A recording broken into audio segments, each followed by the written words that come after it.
గణపతి దగ్గరికి వెడితే క్షమించు అని అడగక్కర్లేదు. ఆయన దగ్గరికి వెడితే ఏమిటో తెలుసా, 2 చేస్తే చాలు, ప్రసన్నుడైపోతాడు.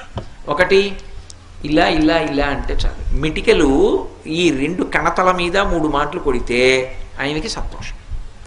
ఇలా కూడా అనక్కర్లేదు ఆయన దగ్గరే.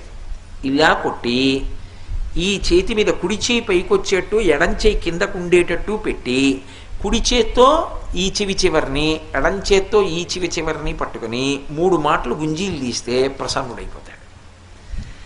ఏమండి మీరు చెప్తున్నారు బాగానే ఉంది, కానీ అంత పరబ్రహ్మం విఘ్నేశ్వరుడు, ఆయనకి ఎందుకండి ఇలాంటివన్నీ, ఇలాంటి పిల్లల చేష్టితాలు అన్నీ చేస్తే ఏమిటండి ఆయనకి ఆ సంతోషం అని అడగచ్చు మీరు.